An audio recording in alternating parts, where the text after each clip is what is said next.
Hi, everybody. I'm Dennis Prager. This is Otto. Otto needs no introduction. I might, but Otto does not. I get increasing numbers of say hi to Otto. How is Otto? It's a very fascinating thing. I never would have anticipated what a hit my dear bulldog will have made or would have made. And it's a very sweet thing, actually. You know, I ought to reflect one time on pets. It's a very interesting subject, the love of people. I'll give you one example of something that just came to mind. I actually mentioned it on my radio show this week. There was an ad on Super Bowl Sunday, and I don't remember who made the ad, what company, but the ad was about a woman who is the second greatest recipient of medals in the Paralympics. She has both her legs below the knee amputated, and it was beautifully done in the 1 minute that they had. You hear a phone call in the beginning. So many of you may have seen this. It's a true story. And a woman picks up the phone and said, "Well, miss, we have good news. We have found a girl for you to adopt in Russia. She's, 17 months old or whatever it was. But I do need to inform you of something. She has a very rare condition that necessitates that both her legs be amputated." And we're all assuming that the woman might say, "Well, let me think about it." And the immediate response was, "So what? Of course, this we want a daughter and this is great." So they, in fact, adopted her. She had to have both legs beneath the knee amputated, and she has grown up to be one of the world's great Paralympic swimmers. Again, second highest number of medals ever won. I think it's Jessica Strong. Is that it? You want to look that up? I think that's the name. And she's just, from all I could tell, a wonderful person. And I started to is that the name? Long. Long? Not Strong, Long? Mm-hmm. Good, Jessica Long. And so somebody called me up about this. Oh, and he started to cry. A 58-year-old man called my show, and he started to cry because it so touched him. He was adopted, and he so loves his parents for having adopted him and given him such a healthier and better life. As I'm sure this girl, now woman, feels with regard to coming to America, being given all these opportunities, and of course the proper medical care. So I mentioned that I have two sons, one of whom I adopted. I have a biological son and an adopted son. And it enabled me to start talking about a subject that is very dear to me, and that is the love versus blood. I actually have a very long essay on that in my book of essays, Think a Second Time. It's called Love versus Blood. So a lot of people think you can't love an adopted child like you can a biological child. And I've always found that somewhat of a joke. I have so many great arguments that often convince people that it's irrelevant. I don't happen to be a believer in blood. Blood does not matter to me.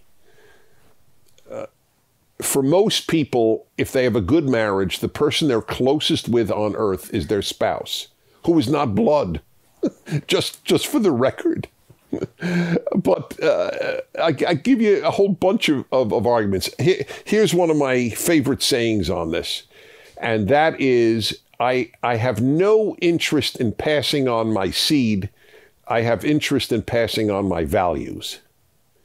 And I could prove this to any of you watching who might think, oh, giving your seed is really important. So which would you rather have as a son or a daughter? A biological son or daughter who rejected your values, or an adopted son or daughter who upheld your values? Everyone would vote for number two. So it's sort of a proof that that values are infinitely more important than blood. But here's another one. As a man, I can particularly give this argument because I'm a man.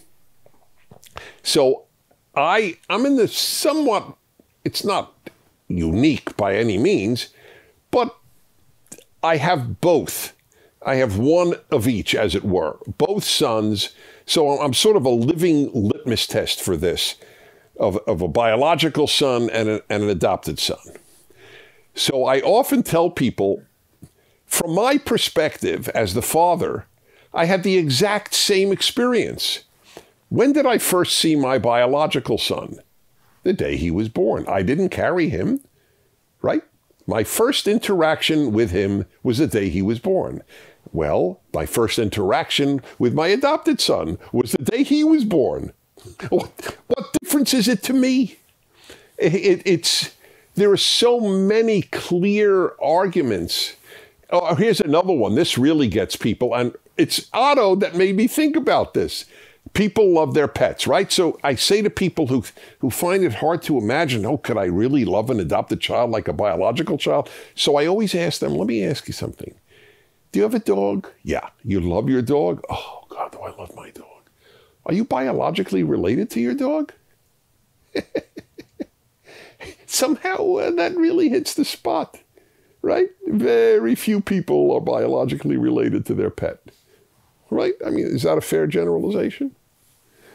So people can imagine, oh, I could really love my dog or my cat, but I don't know if I could really love a child. Are you kidding? So I am a massive advocate of adoption, and have always been. It wasn't even something I needed to be talked into. I didn't understand. I still to this day don't understand the mentality of blood. Let me ask you a question. Do you love all your blood relatives? The answer is no. I'll tell you right now, nobody loves all their blood relatives. It doesn't exist. That human hasn't been made. And there's nothing wrong with that, by the way. It's not a sin. It's not to be embarrassed by. It's the nature of things. In fact, if you love half your blood relatives, you're ahead of the game. I often note, because I'm a big fan of the Bible, just literally 2 days ago, finished the 3rd volume of my 5-volume commentary on the first 5 books. It'll be out in November, and I hope you'll get it because I explain things that are generally never explained. And I always note the book of Genesis is just stories of families. After the creation story, it's just stories of families. Every single family in the Bible's book of Genesis is dysfunctional. Every single one. And I think of that as God's gift to humanity. You know what? If you have a dysfunctional family, it's normal. It's the functional family. That's extraordinary. So anyway, I thought about this, and I thought it was worth. I had another topic in mind, and I could do that anytime, but I really wanted to talk, based on thinking about Otto, about this notion about blood versus love, and the issue of values that are so much more important. You know how many parents and kids, not kids, older kids, parents and children are alienated from each other today because of values? I mean, it's so common that I ask parents when I meet them. I'm not very good at small talk, so I ask people intimate questions in my whole life, nobody ever said it's none of your business. People love to talk about their life, and as they should. And I will say, I'm just curious, how many kids do you have? How many children do you have? Do you have children? Okay, if yes, how many do you have? 3. So how many of them share your values? And it is the exception when all their children share their values. This is truer today than ever before, I would say, than since the Revolutionary War, when there were parents who were in America who were pro-British and there were children who were pro the colonies separating. We have not had this division in families at this great number and this depth ever in American history. And I won't get into the whys, but I just want to again emphasize everything is values. That has been that's my life's work, is to make the case for what I think is the greatest value system ever devised, the American value system. E pluribus unum, liberty, and in God we trust. It's on every coin. I didn't make that up. That's the best combination of values ever devised for society. They are being torn down. And I could talk about that once, the war against the American value system. Because I guess a lot of people in America don't appreciate, I don't guess, I know, a lot of people in America don't appreciate what we have and what we have had. The lack of appreciation for what one has is one of the universal crappy traits. There are a lot of universal crappy traits. Which reminds me to remind you that my last Fireside chat is one of the most important I ever gave, and I try to make every one the most important. That really is my aim when I sit down here to give this chat. Nevertheless, even having said that, my last one,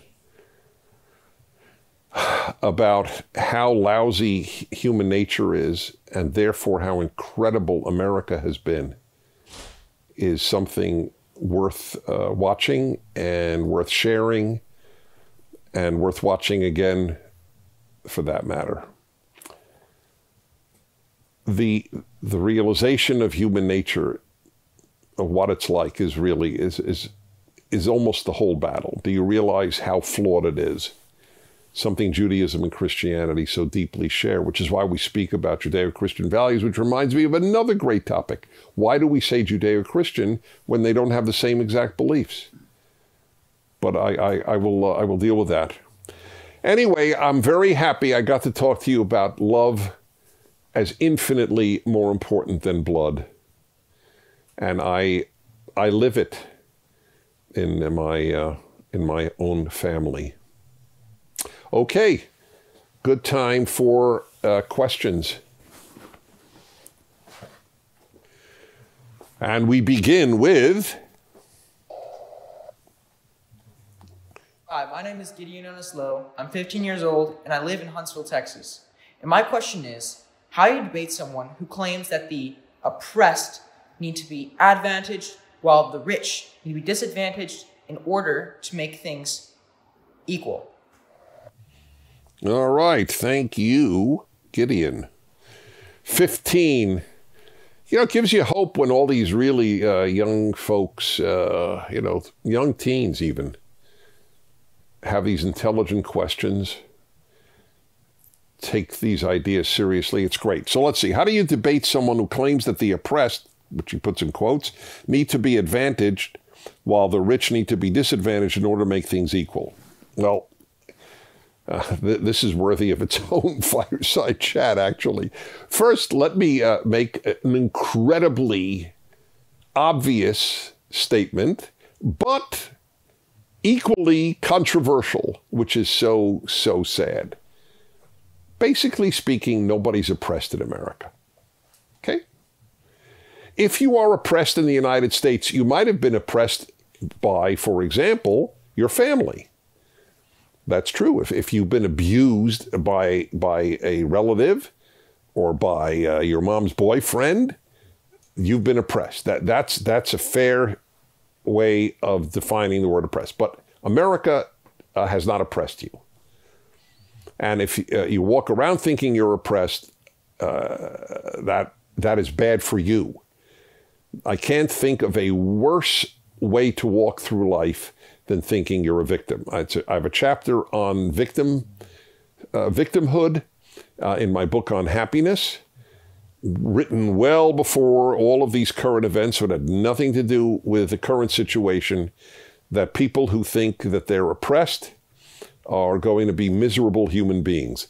And miserable in every sense of the word, unhappy and awful to others. Because people are bitter if they walk around, and they're ungrateful.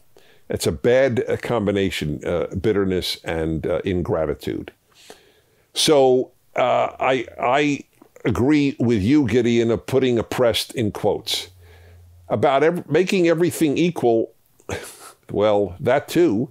That's the French Revolution. Two revolutions took place within a decade of each other. The American Revolution in 1776 and the French Revolution in 1789. They're very different revolutions, and they led to very different things. They led to freedom in America, obviously not freedom for slaves. I'm well aware of that. There were slaves all over the world. There is no country in the history of the world that did not have slavery. This is not an excuse. It was an evil, but it nevertheless was a universal evil. So the amazing thing about America is not that it had slavery. The amazing thing about America is that it abolished slavery so early and made a free society, not for everybody immediately, but for everybody over time. This became the freest society, which is why I always remind people so many more blacks have come to America voluntarily than came as slaves. About 360,000 came as slaves to North America, to the United States or to the American colonies, and millions have come from Africa voluntarily. And if we opened the doors, millions and millions more would come from Africa, which I always raise as a question. Are these people dumb? Why would they come to a systemically racist country? Did they not get the message from the Democratic Party? The Democratic Party says, come, hey, let's open the doors. But it's telling everybody, why would you come here? The place stinks. Why would a black African come to the United States to be oppressed? Whoa. I really put him to sleep this time. Do you know, actually, his snoring is relaxing, to be honest. When he sleeps in our bedroom, and when he snores, it's a very calming effect. Anyway, the French Revolution sought equality. The American Revolution sought liberty. They're not the same. As soon as you have freedom, there will be inequality. It's inevitable. There are people who are talented to be a quarterback or a shortstop, to use a American football and American baseball analogy for those of you watching outside of the United States. And these people make more money than I do. Now, is that right? Why should a baseball player make more money than I? And I've worked so hard. Well, they've worked hard too, to be honest. But, you know, I do maybe, well, I don't even think more important. But so don't take me. A baseball player makes more than a doctor. What could be more important than healing people, right? Than saving lives? Is that fair? So what should we do? Should we then, to achieve equality or equity, as the term is now used, should we make a law? No baseball player shall receive a higher salary than a teacher or a doctor. Right? That's equality, but it's not freedom. So you have to pick. Do you want a free society or do you want an equal society? I don't want an equal. I don't understand. I've never yearned to have as much money as people who are richer than me. And I spend much of my life very not rich. I mean, I am certainly comfortable today, but I'm not in the rich category even today. I'm fine. Believe me, I thank God every day for my financial situation. But for much of my life, that was not even the case. I didn't care. I was doing what I wanted. I bought all the books I wanted. I bought all the stereo equipment I wanted and all the cigars I wanted. And I was a very happy guy. So, and I could support a family, which was the most important thing for me since I was a child. That's what I was raised to believe a man does, support a family. It's a nice way to raise a boy, by the way. So this notion of, there are people who make more than others, so what? Now, as it happens, I think that this super duper trillionaire class or 100 billionaire class, that I am not fully comfortable with, because they have so much power. I don't care that they have so much money. They have so much power. Jeff Bezos, the richest man in the world, I think, or it goes between him and a couple of others, but one of the richest in any event, of Amazon, he just decides, hey, I'll buy the Washington Post. So the Washington Post didn't have to earn its way into profitability. It had an incredibly, infinitely wealthy man who could buy every newspaper in America. That's not healthy. The power of these people with enormous sums of money bothers me, not the enormous sums of money. But that's a very tiny group of people, these trillionaires. And what shall we do? Shall we just confiscate their money? Why isn't that theft? If these people didn't steal their money, what gives us the moral right to steal their money? As unhappy as I am that these people have all that. These are moral questions that need to be answered. Okay, Eric in Benton, Pennsylvania, 19 years old. Hi, Dennis. Hi, Eric. I looked up with hi, Dennis. That was odd. Like, hi, Dennis. No. I've heard you say that Alan Estrin is the most disciplined man you know. And since I assume you are pretty disciplined yourself, that must be high praise. You have no idea what high praise it is. I was wondering, how could I build my own self-discipline?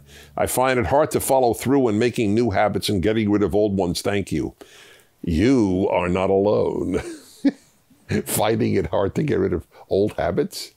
It's about as hard as it gets. Self-discipline is rough. And first of all, let me tell you something. Alan Estrin is definitely has more self-discipline than I do. In fact, compared to him, I am a bum. That's how I would pretty much characterize it. I have such a more free inner life. And that's not a praise of me, and it's the other one, it's not a praise or non-praise. First of all, you have to know your nature. So here's what I did. I knew that my nature was not self-discipline. My nature is to do whatever I want when I want to do it. That is my nature. I know it. So I didn't want to do homework in high school. I didn't do homework in high school. And as a result, I graduated in the top 80% of my class. I'll let that sink in. Top 80%. Not everybody picks up on that when I say it. Okay, I won't even explain it further. You all picked up on it now. So I didn't care. My parents were really worried I would end up, actually my mother thought I'd end up in prison, I thought it was hilarious. You don't go to prison for not doing homework. I would try to explain that to her, but it was not effective. In any event, so I've always had this. I didn't want to do homework. I didn't do homework. I did what I wanted. Now, what I wanted was not to go to parties. See, that's the point. And I was explaining this to my parents. What am I doing when I'm not doing homework, Mom and Dad? And they had to admit I wasn't exactly wasting my time. I was teaching myself Russian. I was learning how to read symphonic scores, and I've ended up being a conductor. I conduct orchestras self-taught from high school instead of doing homework. I mean, I was a very very strange kid. I'm very happy-go-lucky, and I had friends and so on, but I marched to the beat of a different drummer. So I did what I wanted. I wanted to hear Beethoven. I didn't want to do homework. It was a great decision, as it turns out, by the way. So in any event, what I have done in my life, knowing that my nature is not self-discipline, is taken on an immense amount of work. So I have no choice. I have to write a column every week, whether I'm lazy or not lazy. I have to do a radio show and prepare for it every day of the week, get up in time to be at the station, West Coast time, 9 a.m., and do my show. I have no choice. I have to meet a publisher's deadline to get my books in. I have no choice. So by the way, my happiness book, I gave all my advance back to the publisher. It was Random House because I didn't have the book in nearly on time. And it's not easy to give back because I spent it. I'd spent the entire advance. So I remember writing the check to Random House and wondering how I would eat lunch that day. So happily, it was picked up by HarperCollins. The eventual publisher of my happiness book was HarperCollins. And so I got another advance, but it was painful. But that's my point. What you should do is you have to work around your nature. You can't change your nature. You have to work around it and figure out how to do that. So I did, and thank God it has worked out. But he is definitely more disciplined than me. He gets up before the sun rises, way before. And then he runs miles. And he takes a cold shower. I asked him if I could say this publicly, because he read that cold showers help your immune system. Most people consider cold showers a form of torture. Just for the record, I find it amazing that he takes a cold shower. I mean, I end my shower with cold water just on my head. And I think of Alan Estrin in the shower every day. That's just my head for like 20 seconds. Cold water, freezing water on your body ain't easy, but he does it. No, he is remarkable in this way. And I should have him on. Really, we should do a fireside chat. They should meet him. Have I done one with him? He was on the 100th episode. The 100th episode. Yeah. Did I? But I didn't talk to him about him, did I? No. I have to talk to him about him. His self-awareness is so great. And he believes that he was given no special gifts. He's a very interesting human being. He's not right about that, but it doesn't matter. That's what he believed at an early age. So he realized, if I don't work really, really hard, I will not amount to anything. And that drove him. So also, it is very important to have goals. The goal, I mean, my goal, as I said, was to get married, have a family, and support it. That meant I couldn't be that lazy. I had to be somewhat disciplined. That goal is not the goal of many young people anymore. That's a big loss. These are all good questions. What's my time frame? You're at 29. 29. Do I have a built-in clock or do I have a built-in clock? That comes from 35 years of radio. I know exactly when I've done 60 seconds of a commercial. It's eerie, actually. Anyway, these are really great subjects. Think about the blood and love thing, that and the adoption thing. You know, I would love to be able to talk to vast numbers of young, or even not young, just women who are pregnant and they don't want the child for whatever reason, and I'm not judging it. So most have an abortion today. In the past, most gave the child up for adoption. So I always wonder, why is it easier? And and I'm not talking morality, I'm not talking Bible, I'm not talking God, nothing. But why is it easier to have an abortion than to give the child to people who want to love it? I never got a good answer to that one. An atheist could ask that question. This has nothing to do with God or Bible or religion or anything. But to know that this child is now being taken care of by people who ache to have it and raise it, why isn't that a source of some satisfaction? Oh well, a lot of questions in life. All right, everybody. I just want to remind you to subscribe to PragerU because only God knows how long there will be free internet availability given the censorship that is taking place unprecedentedly in American history. The one thing we always all agreed on was free speech. So please do subscribe to the PragerU channel. And I will see you next week. Thanks.